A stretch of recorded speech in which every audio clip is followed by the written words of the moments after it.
warahmatullahi wabarakatuh. Halo semuanya, saya Nurul Aina Febriani dengan NIM 1032102200074 dari program studi pendidikan luar biasa semester 3 Universitas Islam Nusantara Bandung. Hari ini saya akan sedikit menjelaskan mengenai anak tunagrahita.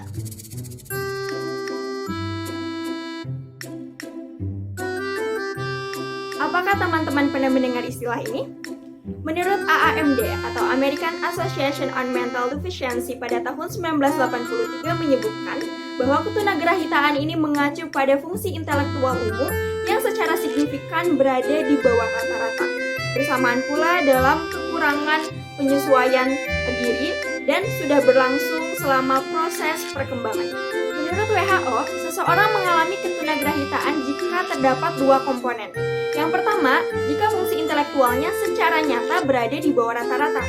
Kemudian yang kedua, adanya ketidakmampuan untuk menyesuaikan diri dengan norma-norma ataupun tuntutan yang berlaku dalam masyarakat setempat.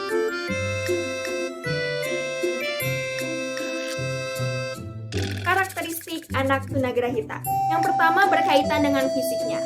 Anak tunagrahita ini mengalami daya tahan dan fungsi tubuh yang kurang jika dibandingkan dengan anak normal. Kemudian, gerakannya yang kurang dinamis, serta adanya gangguan keseimbangan yang terjadi pada anak tunagrahita berat dan tunagrahita sedang. Kemudian yang kedua berkaitan dengan kecerdasannya, yaitu kapasitas belajarnya yang terbatas, belajarnya yang seperti membeo, menghindari proses untuk berpikir, kemudian juga sulit untuk memusatkan perhatian, kelainan persepsi, dan cepat lupa. Kemudian yang ketiga berkaitan dengan sosial dan emosinya.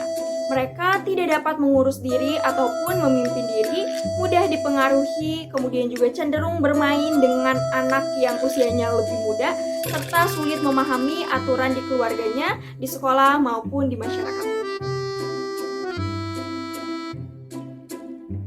Klasifikasi anak tunagrahita. Tunagrahita ini dibagi menjadi 4 jenis berdasarkan tingkat IQ yang dimilikinya, yaitu ada mild, moderate, severe, and profound. Yang pertama ada mild atau tunagrahita ringan dengan rentang IQ yaitu 55-70. Kemudian yang kedua ada moderate atau tunagrahita sedang dengan rentang IQ 40-55. Kemudian yang ketiga ada severe atau tunagrahita berat dengan rentang IQ 25-40. Kemudian yang keempat ada profound atau tunagrahita sangat berat dengan rentang IQ 20 atau di bawah 25. Karakteristik anak tunagrahita ringan dengan rentang IQ 55-70. Mereka ini mengalami perkembangan fisik yang agak lambat jika dibandingkan anak seusianya. Kemudian mereka juga mengalami kesulitan untuk menyelesaikan tugas-tugas akademiknya di sekolah. Namun, mereka masih bisa melakukan keterampilan praktis dan rumah tangga sehingga kelak mereka bisa hidup mandiri.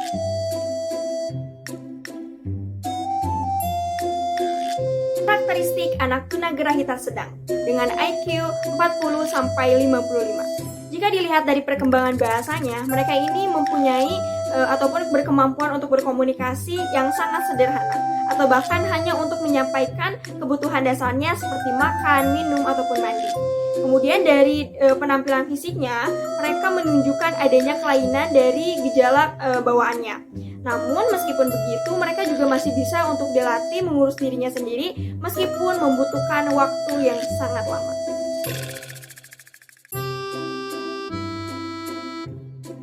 Karakteristik anak tunagrahita berat atau severe.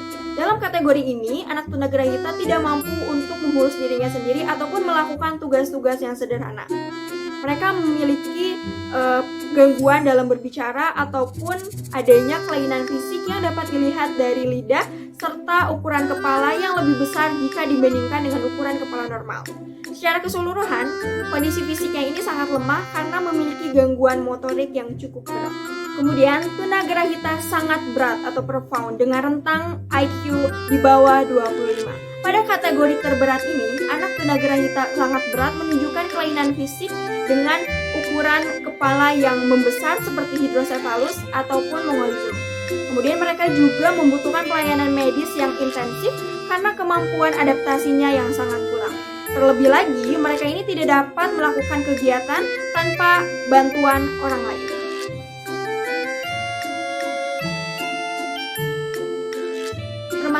permasalahan yang dialami oleh anak tunagrahita. Pertama, ada permasalahan dalam belajar. Anak tunagrahita ini mengalami kesulitan dalam membaca, seperti mengenal huruf, kemudian juga menggabungkan dua huruf menjadi suku kata, serta menggabungkan kata-kata menjadi satu kalimat. Kemudian kesulitan dalam menulis, yaitu kesulitan untuk memegang pensil, mengenal huruf, atau menulis ekspresif. Kesulitan dalam berhitung. Anak tunagrahita juga kesulitan untuk mengurutkan angka-angka, mengoperasikan penjumlahan, pengurangan, perkalian ataupun pembagian, serta kesulitan untuk memecahkan masalah matematika. Kemudian yang kedua, permasalahan dalam kehidupan sehari-hari, seperti berpakaian, memakai sepatu, makan, mandi, toileting, dan sebagainya. Mereka cenderung bergantung kepada orang lain. Yang ketiga, permasalahan dalam penyesuaian diri. Anak tunagrahita juga mengalami kesulitan untuk memahami norma-norma lingkungannya. Akibat dari kegagalan penyesuaian sosial ini, mereka mengalami perasaan yang frustasi.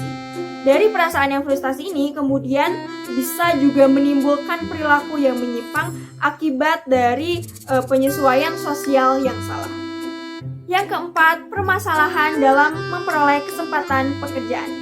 Banyaknya jumlah keterampilan vokasional yang diajarkan di sekolah pasca SMA LB tidak menjamin anak tunagrahita ini mendapatkan pekerjaan.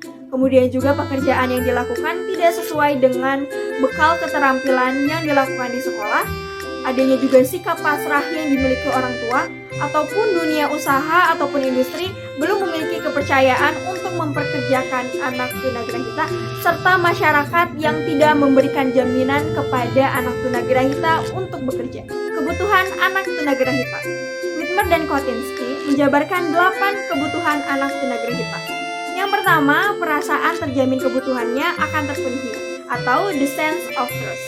Yang kedua, perasaan berwenang untuk mengatur diri sendiri atau disebut sebagai the sense of autonomy. Yang ketiga, perasaan dapat berbuat menurut prakarsa sendiri atau the sense of initiative. Yang keempat, perasaan puas telah melaksanakan tugas. Yang kelima, perasaan bangga atas diri sendiri atau the sense of identity. Yang keenam, perasaan keakraban atau the sense of intimacy. Yang ketujuh, perasaan keorangtuaan atau the parental sense. 8. Perasaan integritas atau integrity sense. Lalu apa sih yang menjadi penyebab terjadinya ketunagrahitaan? Yang pertama, faktor genetik. Gen orang tua yang kurang memproduksi enzim yang memproduksi protein mengalami penumpukan asam. Penumpukan ini kemudian menyebabkan terjadinya kerusakan otak. Kedua, kromosom. Adanya kromosom ekstra yang disebabkan oleh kerusakan atau perpindahan. Kondisi seperti ini terjadi pada kromosom nomor 21 sehingga terjadi 3 ekor yang disebut sebagai trisomi.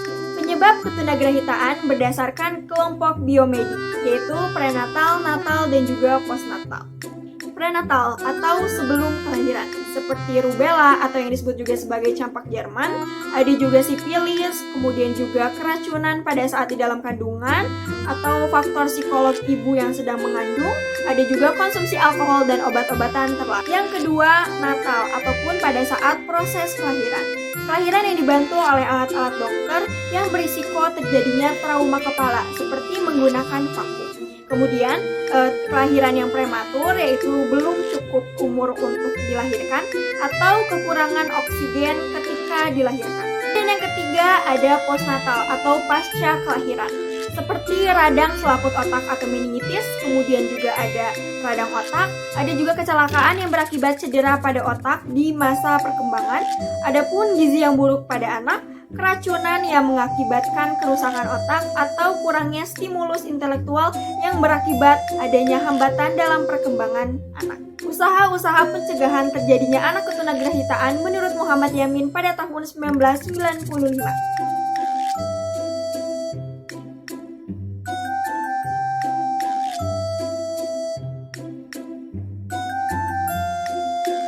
Terima kasih sudah menonton video ini, semoga bermanfaat.